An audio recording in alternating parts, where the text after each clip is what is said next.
روزانہ ایسے اسلامی واقعات سننے کے لیے ہمارے چینل کو سبسکرائب ضرور کریں۔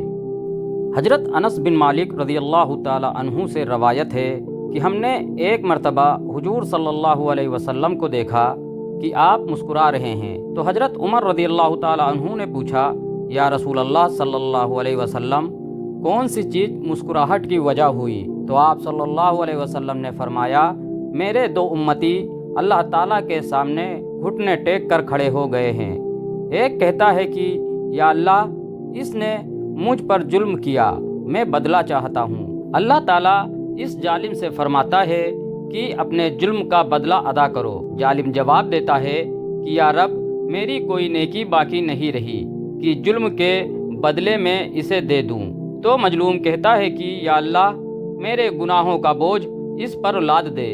یہ کہتے ہوئے حضور صلی اللہ علیہ وسلم آپ دیدہ ہو گئے اور فرمانے لگے، وہ بڑا ہی سخت دن ہوگا کہ لوگ اس بات کے حاجت مند ہوں گے کہ اپنے گناہوں کا بوجھ کسی اور کے سر ڈال دیں۔ جب اللہ تعالیٰ طالب انسان سے فرمائے گا، نظر اٹھا کر جنت کی طرف دیکھ، وہ سر اٹھا کر جنت کی طرف دیکھے گا اور عرض کرے گا، یا رب، اس میں تو چاندی اور سونے کے محل ہیں اور یہ سب موتیوں کے بنے ہوئے ہیں۔ یا اللہ، کیا یہ کسی نبی یا کسی صحابی یا کسی شہید کے ہیں؟ تو اللہ تعالیٰ فرمائے گا، جو اس کی قیمت ادا کرتا ہے اس کو دے دیے جاتے ہیں۔ وہ کہے گا، یا رب، بھلا اس کی قیمت کون ادا کر سکتا ہے؟ اللہ تعالیٰ فرمائے گا، تو اس کی قیمت ادا کر سکتا ہے۔ اب وہ عرض کرے گا، یا اللہ، کس طرح؟ تو اللہ ارشاد فرمائے گا، اس طرح کی تو اپنے بھائی کو معاف کر دے۔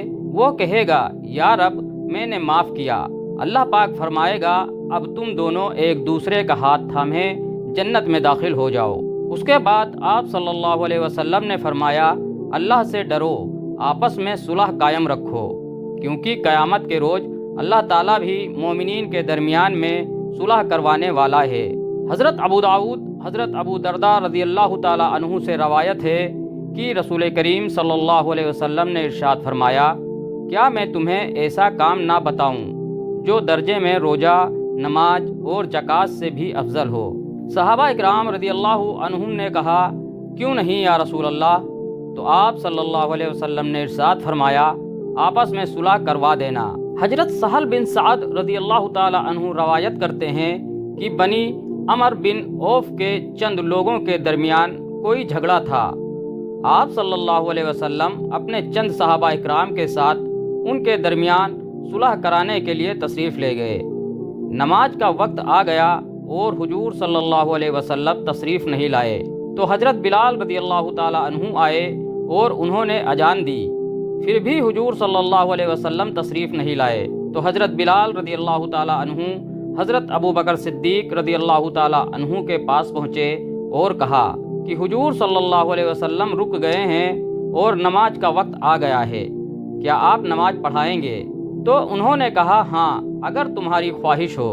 چنانچہ تکبیر کہی گئی اور حضرت ابو بکر صدیق رضی اللہ تعالی عنہ نے نماز شروع کر دی۔ اتنے میں حضور صلی اللہ علیہ وسلم صفوں کو چیرتے ہوئے داخل ہو گئے، یہاں تک کہ پہلی صف میں پہنچ گئے تو لوگوں نے تالی بجانی شروع کر دی تاکہ حضرت ابو بکر رضی اللہ تعالی عنہ حضور صلی اللہ علیہ وسلم کی آمد پر آگاہ ہو جائیں۔ لیکن حضرت ابو بکر رضی اللہ تعالی عنہ نماز میں کسی طرف توجہ نہیں دیتے تھے۔ جب لوگوں نے لگاتار ہاتھ پر ہاتھ مارنا شروع کیا تو حضرت ابو بکر رضی اللہ تعالی عنہ متوجہ ہوئے اور نگاہ پھیری تو حضور صلی اللہ علیہ وسلم کو اپنے پیچھے دیکھا۔ آپ صلی اللہ علیہ وسلم نے ہاتھ سے ان کی طرف اشارہ کیا اور حکم دیا کہ نماز پڑھاؤ جس طرح پڑھا رہے ہو۔ حضرت ابو بکر صدیق رضی اللہ تعالی عنہ نے اپنا ہاتھ اٹھایا اور اللہ کی حمد بیان کی، پھر الٹے پاؤں واپس لوٹ گئے، یہاں تک کہ صف میں داخل ہو گئے اور حضور صلی اللہ علیہ وسلم آگے بڑھے اور لوگوں کو نماز پڑھائی۔ جب نماز سے فارغ ہوئے تو فرمایا، اے لوگوں، جب تم کو نماز میں کوئی بات پیش آ جاتی ہے تو تالی بجانا شروع کر دیتے ہو، حالانکہ تالی بجانا عورتوں کے لیے ہے۔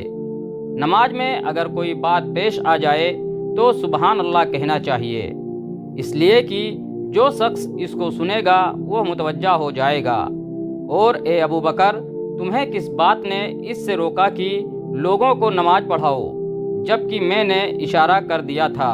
حضرت ابو بکر صدیق رضی اللہ عنہ نے عرض کیا کہ ابن ابی قحافہ کو یہ حق نہیں پہنچتا ہے کہ وہ حضور صلی اللہ علیہ وسلم کی موجودگی میں نماز پڑھائیں۔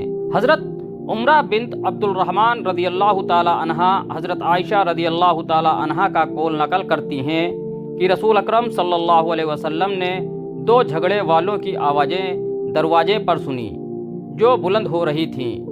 ان میں سے ایک دوسرے سے کہہ رہا تھا کہ مہربانی کر کے کچھ قرض معاف کر دو، اور دوسرا کہہ رہا تھا کہ واللہ میں نہیں کروں گا۔ حضور صلی اللہ علیہ وسلم ان دونوں کے پاس تشریف لے آئے اور فرمایا کہ کہاں ہے وہ شخص جو اللہ کی قسم کھا کر کہہ رہا تھا کہ میں نیکی نہیں کروں گا؟ اس نے عرض کیا، میں ہوں یا رسول اللہ، اور میرا ساتھی جو چاہے میں اسے معاف کر دیتا ہوں۔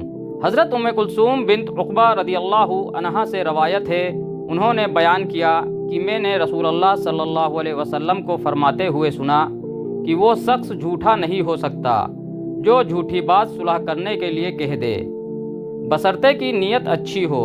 مثلا دو آدمیوں میں رنج ہو اور یہ ملاپ کرانے کی نیت سے کہے کہ وہ تو آپ کے خیر خواہ ہیں، یہ تو آپ کی تعریف کرتے ہیں۔ قسطلانی رحمۃ اللہ علیہ نے کہا کہ ایسے جھوٹ کی رخصت ہے جس میں بہت فائدے کی امید ہو۔ امام مسلم رحمۃ اللہ علیہ کی روایت میں اتنا زیادہ ہے کہ 3 جگہ جھوٹ بولنے کی اجازت ہے۔ ایک تو لڑائی میں، دوسرے مسلمان کے آپس میں میل جول کرانے میں، اور تیسرا اپنی بیوی سے۔